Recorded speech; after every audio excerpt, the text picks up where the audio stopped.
This is about the time of night when we've just finished our second Cricbuzz Combox and we are getting our teeth sunk into an exciting finish to yet another game. But it was not to be. There was no Cricbuzz Combox. There was no exciting game. It was a foregone conclusion and a clinical finish by the Royal Challengers from Bangalore, finishing things off in style, finishing it off quickly with no hiccups whatsoever. Over 6 overs to spare, 85 for 2. And when the target was just 85, well, it was inevitable. There were brief moments when, there could have been something for Kolkata to bowl at, but a certain tactical issue, which we'll talk about very shortly, put paid to that as well. Still in the company of Simon Doull and Pommie Mbangwa. Simon, first up, I have to come to you. When you've got such a small total to defend, there was a certain gentleman who you know very well, who picked up 5 wickets in the previous game, 3 in the main game, 2 in the super over. Where was he in that power play? Long off, I think, and fine leg. I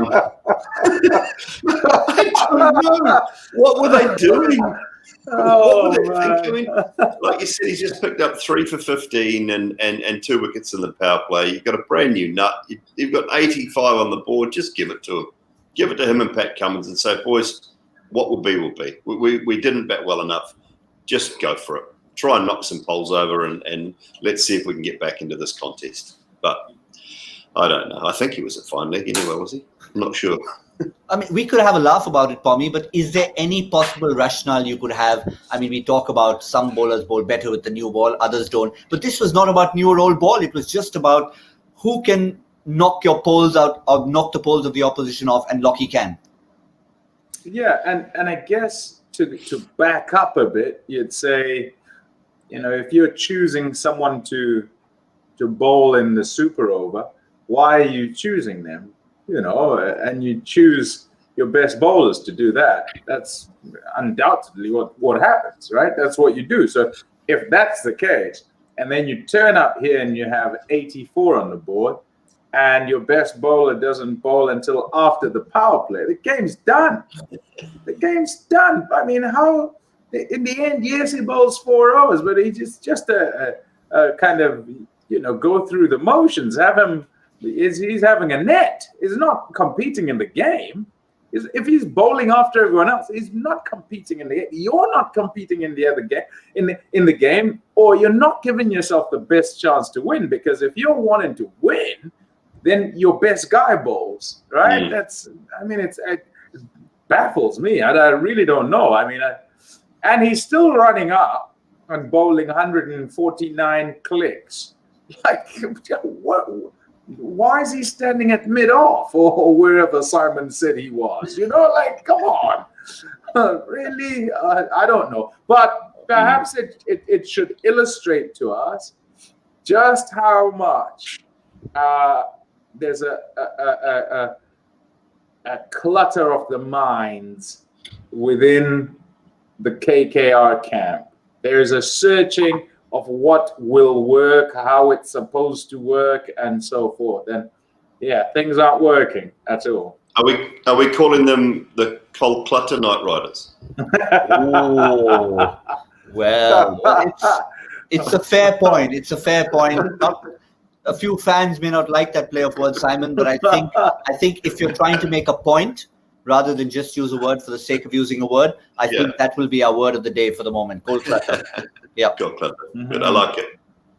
But it's got to be. I think that all started with bat in hand. Yes, this was an issue. You've got to give yourself every chance by bowling your best bowlers up front. But the real problem started with bat in hand. Those first few wickets. Yes, we've given lots of praise to Mohammad Siraj and the other Bangalore bowlers who bowled really well. But I think they lost the game in those first 6 or 7 overs with bat in hand. Yeah, we thought it halfway. They were never going to win the game. They never had enough runs on the board to win the game. So the bowlers, whatever they did, was never going to be good enough, you didn't think. It was all down to the batting. It was all down to what happened in that first innings. The decision-making, the quality of bowling from RCB, and just the lack of, the synergy and the uncertainty around what Kolkata have got in that batting lineup was the major issue. Certainly would be, but I mean, going ahead right now, they know that they're in a slightly fragile part in the points table, Pommie. So they'll have to say that no Narayan at the moment, no Russell for probably a couple of games. So they need to sort out this little wobble before they get to those last couple of games, particularly against big teams. Yeah, I think they have to 100% wipe this away. Like there's no other way to do it.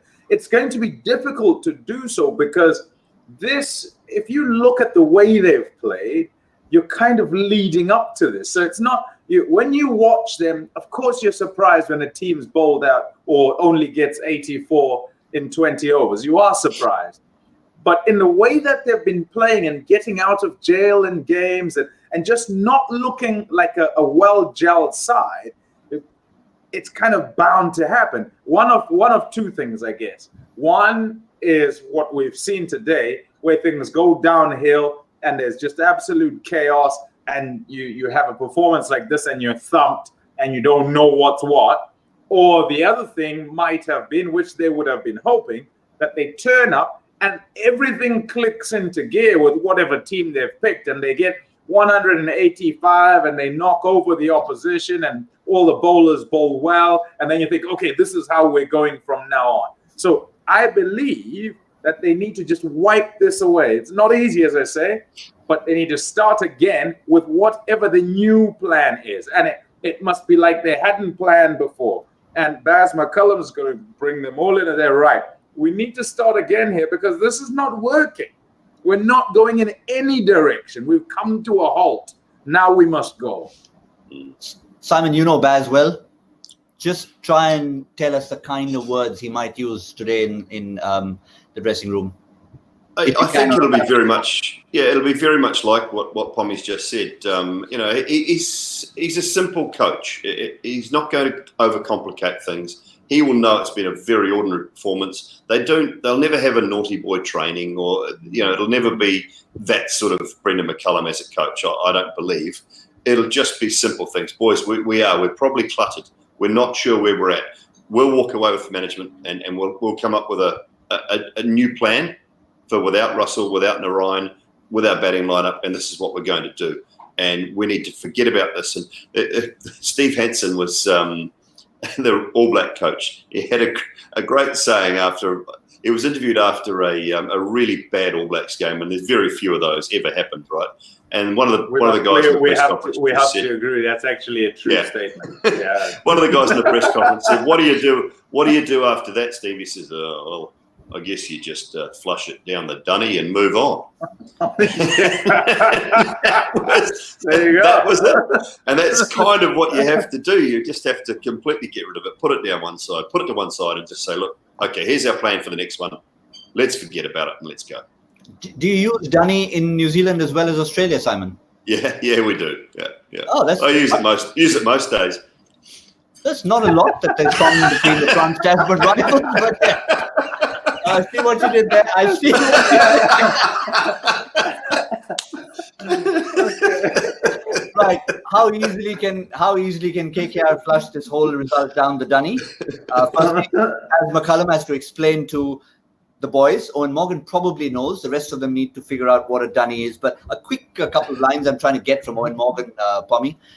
He said being 4 to 5 down early isn't the position we wanted to be in. RCB bowled well. In hindsight, we should probably have bowled first, looking at the conditions. So he does regret his decision to bat first, and obviously missing Russell and Narayan.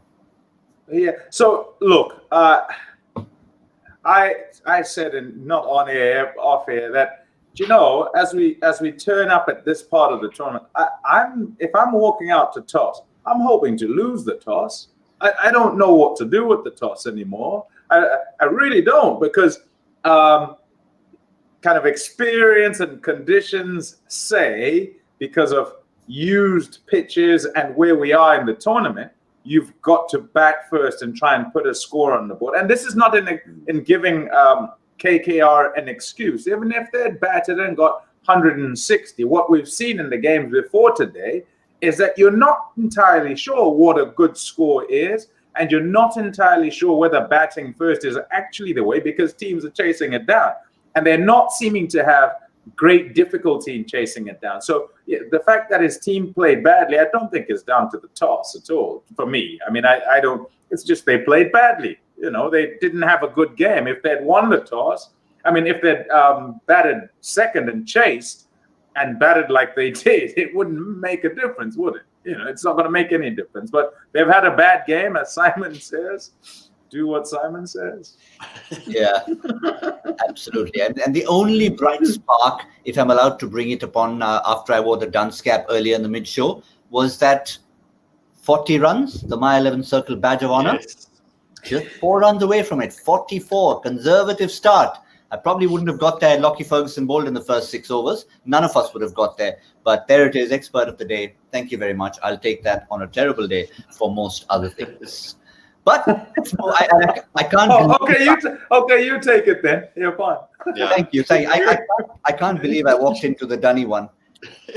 You guys used it in Australia and New Zealand. Oh, how did I walk into that one? We used it. Anyway, the points. Are you sure?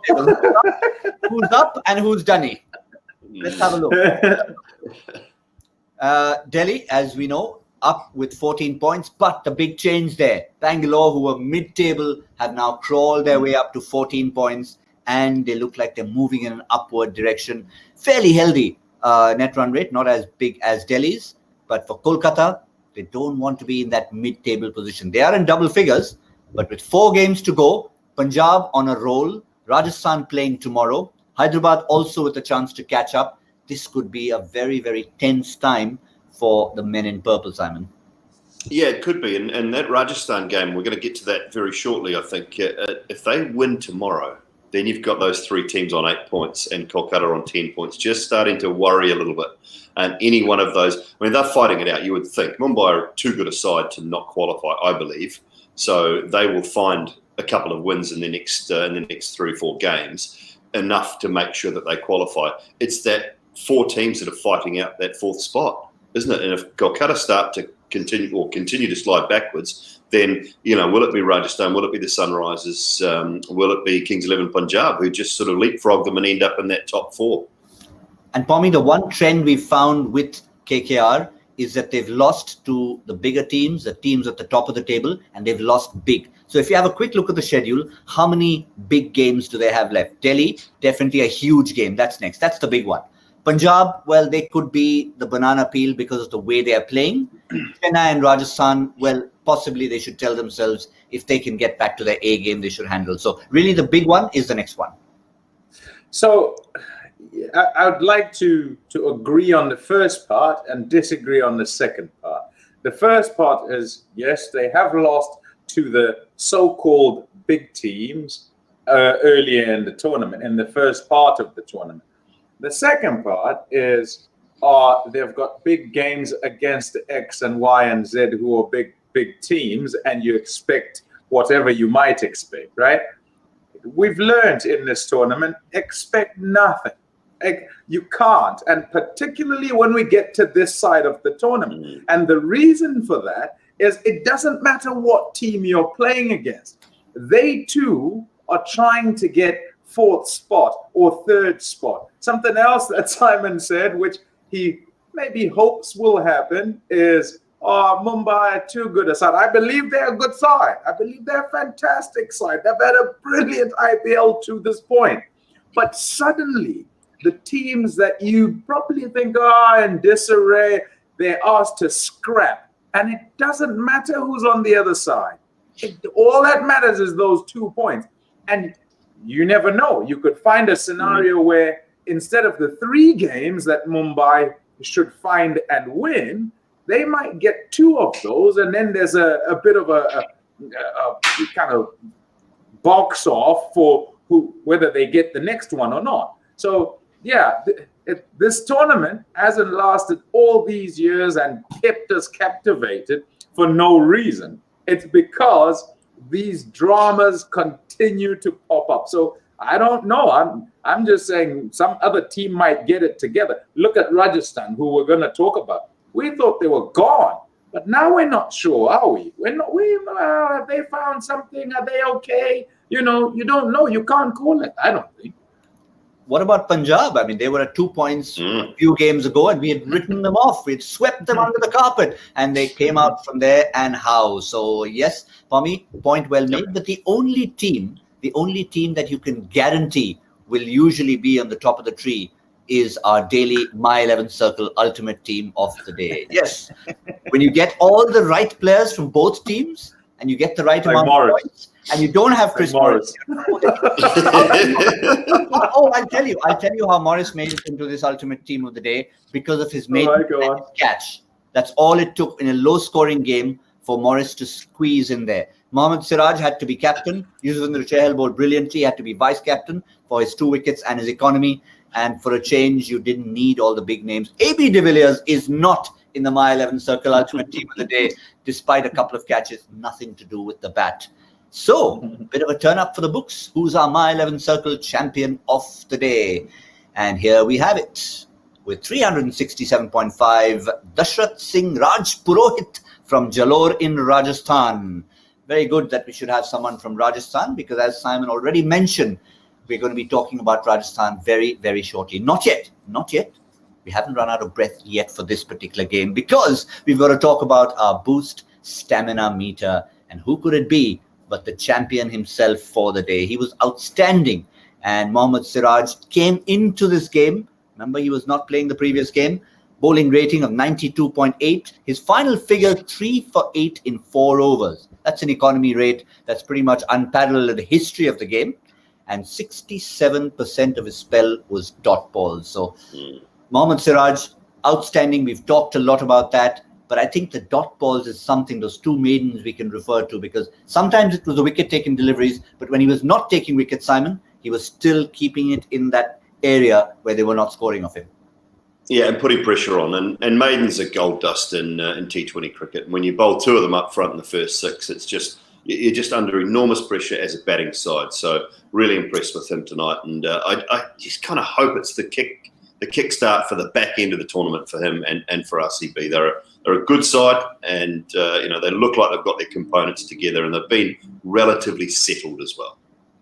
Yeah, Pommie, we were talking about those maidens. Just a quick one. A lot of people have been writing in about, is this the best economy ever in the history of T20 cricket? Well, I happened to be at a game last year when Mohammad Irfan came close to bowling 4 maidens in one particular T20 innings against the St. Kitts Patriots. He was 3.3 overs, 3 maidens, no runs, and 2 wickets. The wickets of Chris Gale, Evan Lewis, and the last ball of his spell, he was bowling to Brandon King. He just innocuously pushed it to mid-on, and Shea Hope, who didn't have the gloves on that day, was just ambling, and he let him concede that 1 run in 4 overs. Wow. Do you know what? The funny part is that you actually remember who the fielder was, because quite clearly it annoyed you. Yeah, well, it had nothing to do. It had nothing to do with fantasy points. I happened to be with Robin Singh and Mohammad Irfan for dinner that night, and he was not saying the kindest things about Shea Hope. Anyway, moving on.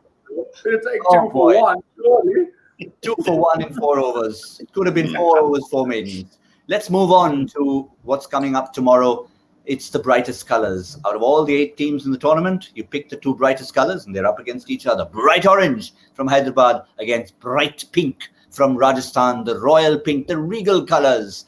It's going to be a fascinating matchup, because we've just referred, Simon, to teams like Rajasthan, who we were starting to write off like Punjab, but they are also trying to find their way back in. Yeah, well, they can equal Kolkata, can't they, on 10 points with a win tomorrow, and Sunrisers can jump to 8 points. So Hyderabad have got more to play for tomorrow to make sure that they stay in the tournament. If they don't win tomorrow, you're kind of thinking, oh, their chip's done. If Rajasthan get up, then they are really putting pressure on Kolkata and that back 4, and then they start to maybe get a little bit of momentum as well. So, look, it's as Pommie said earlier, all of these games, they're all turning up, and there's no guarantees, there's no favourites, I don't think. It's just on the day. Smith has a cracking day, Butler has a big day, Jofra picks up 3 in the power play. You just don't know. Warner and Bairstow put on 160. These things happen on a daily basis, and I mean, Pommie, in the commentary box, we're just forever surprised or in awe of certain things that happen. Yeah, for how many years, Simon? For years and years and years.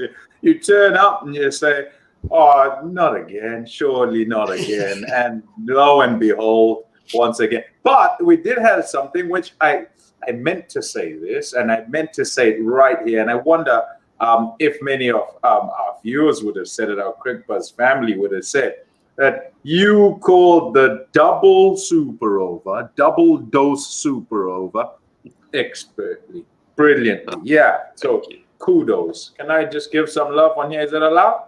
Yeah, that's Absolutely. Yeah, there you go. You can wander down the hallway and just, and just shake my hand and give me a little fist bump later. It's fine. No problem. Fair enough. You New Zealanders don't hug, or you what? What's okay? Never mind. Move on. Social distancing. Okay, fine. Yeah, fair enough. Fair enough. But let's have a look at the teams, because there is a bit of a question mark about the availability of Varun Aaron. We saw he tweeted the other day about lying in a hospital bed, having a bit of a procedure. So we're not sure where that stands right now. Fairly certain he won't be available for tomorrow. Do you see any sort of changes? One thing is Robin Uthappa at the top. Looks like it's working for them. Any other changes in the 11, Simon? It's starting to look like they're more settled, I think, Rajasthan. Now, their overseas players, they're settled on those guys, and that's a given, I think, through to the end of the tournament. Tewadia and Shreyas Gopal, no problem with that. Rian Parag in the middle.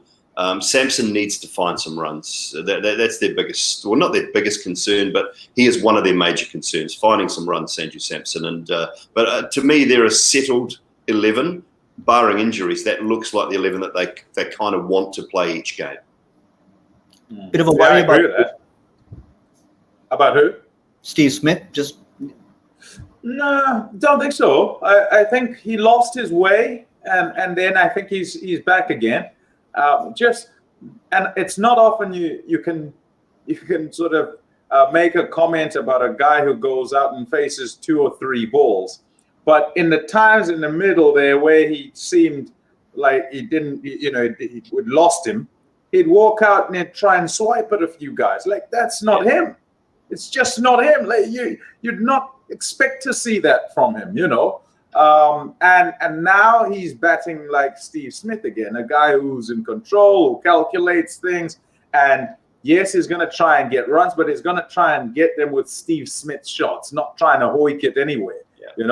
I think it's a clever way to go with them. The fact that they've taken Stokes, who hasn't played cricket for a while, and said you can go and unleash yourself and play naturally of instinct up at the top of the order, rather than come and deal with the slowness of the surface and have fielders in the deep and try and clear them, So that's been found as we've gone along, hasn't it?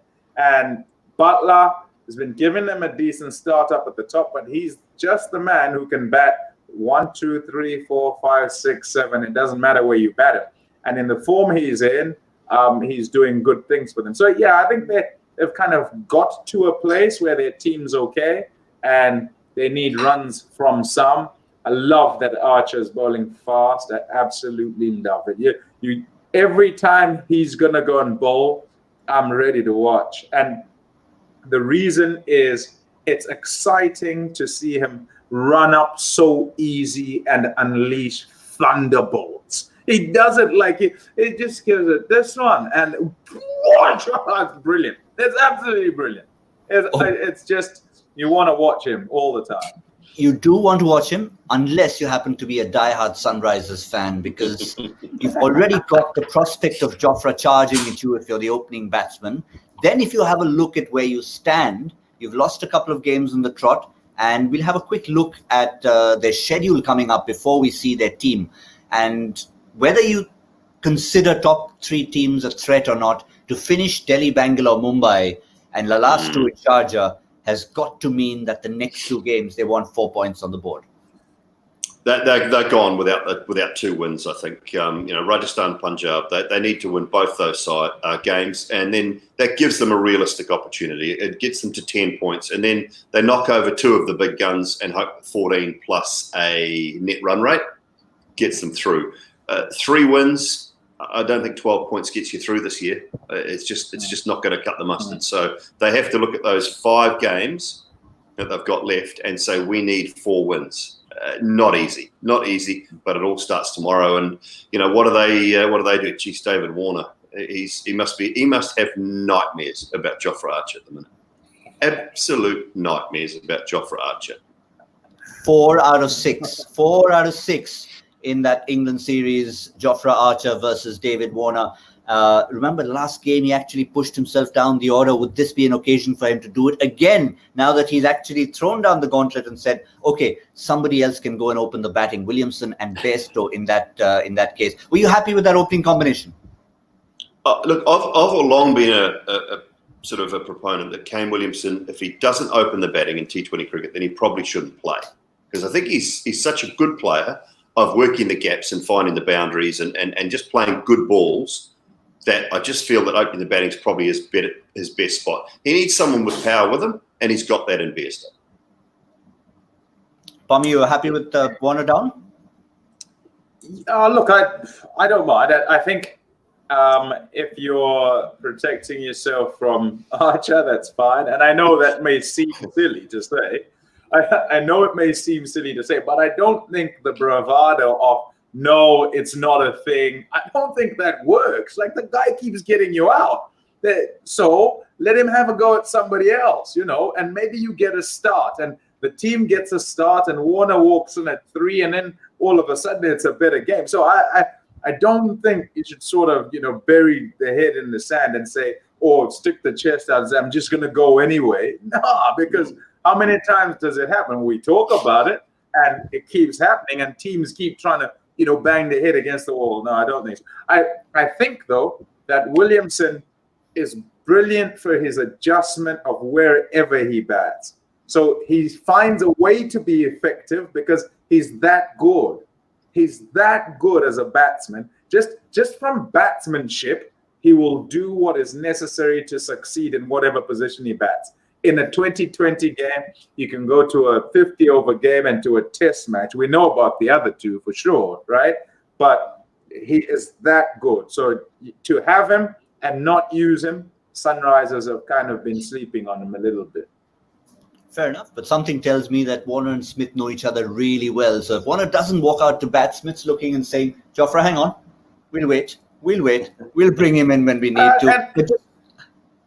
And that's good too, isn't it? That's part of the drama. It is part of the drama, because if Smith doesn't go with Jofra and then the start is good with whoever he starts with, then it's a case of, Jofra, can you pull it back for us? But you might have lost the game by not bowling him up front to whoever is there, right? So that's good I think it's good for the game. But I don't think you can be static in your plans. You've got to shift. You've got to try and do what you think will work. You can't go in with a guy thinking, well, I'm half done here, which is not what Warner thinks. He thinks, I will conquer this. I will conquer this. Someone must take it out of his hands and say, listen, buddy, you're not conquering this. You're not winning this battle, right? So let's do it this way. Let's try this way, and see what happens. Just to finish off on the Sunrisers, do we feel that any essential changes? We know the 4 overseas players select themselves, much as Jason Holder might have fielded in the last game. Doesn't look as if he's getting into the 11. But the only question, perhaps, Basil Thumpy had come in that previous game. Do you try and get Khalil back into the 11? Yeah, I think that's the only things they've sort of moved around with, wasn't it? Basil Thumpy, Khalil, Sandeep Sharma, Natarajan's a sort of a solid selection now. That's about the only thing that they really fiddle around with. Do they want to go with a Shahbaz Nadeem? Do they try and find room for another quality spinner, brilliant fielder, and just adds a little bit, if required, at the back end with the bat? That's maybe the only thing they could look at. Yeah, I agree with that. That's as far as tomorrow's game is concerned. It's Rajasthan against Hyderabad, and that's what we're looking forward to, orange against pink. But Pommie, remember the joy factor question. Now, normally we leave it to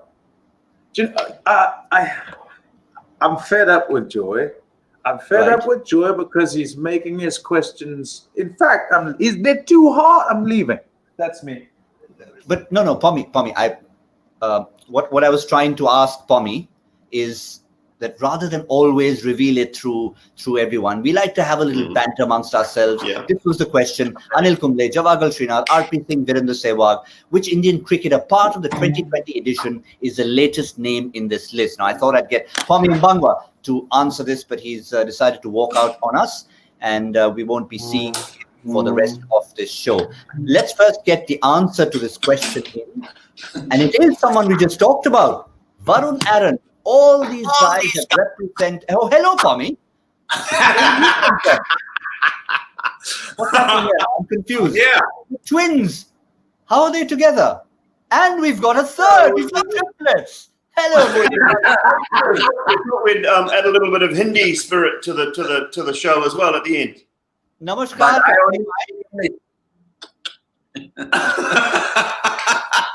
Gautam, how are you? I'm very good, thank you, sir. This is wonderful to have the entire family getting together. Pommie didn't walk out on us. He was just very jealous that cake was delivered to Murli Karthik's room, which he allowed Simon Doull to have. Pommie then wanted some. Apparently, it's all finished. I'm here for the cake. The cake's gone. It's all gone. He's eating it. He's eating it. It's all gone. He's eaten the cake. I ordered some more, though. It shows. They're getting back at them. We need a referee. We need a referee. I'm so glad Murli Karthik is there. He has a lot of roles to play, but at the moment, he's just trying to separate these two fast bowlers. While they're doing that, let's quickly announce the winner of today's Joy Factor question. It's not Pommie Mbangwa. It's someone called Hey Pommie. Wait, this is ridiculous. This is absolutely insane. I promise you, folks, we didn't plan this. We did not plan this. We had Pommie Mbangwa being asked to answer it. We didn't know it was someone called Hey Pommie. Do you know him? So we've surmised that it's actually Joy who answers his own questions. Like he's made them so hard, nobody can answer them. So when he feels like last time I was on, there was Hey Harsha, right? And Harsha was on the show. You see? So I reckon it is Joy. He's answering his own questions. Deadpool? Do you like the movie Deadpool? Yeah. Okay, so it's not you. It's not you. It's either Joy or it's somebody who's just a fan of Pommie. But hey, Pommie, that's what we love. Well done for answering that. Leicestershire was the answer.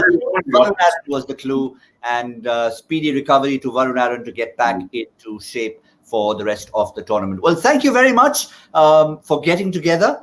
We've got a 4-man show right now. Namaskar against Karthik. There you go. I've been listening to this analysis. There's been more laughing than analysis. Well, that's what we love. That's what we love on the show. And that's why so many of you tune in and become part of the family. Well, thank you, twins, Simon and Pommie. We'll see all of you again very soon. It's Rajasthan against Hyderabad. Join us for that. My 11 Circle presents Cricbuzz Live. Keep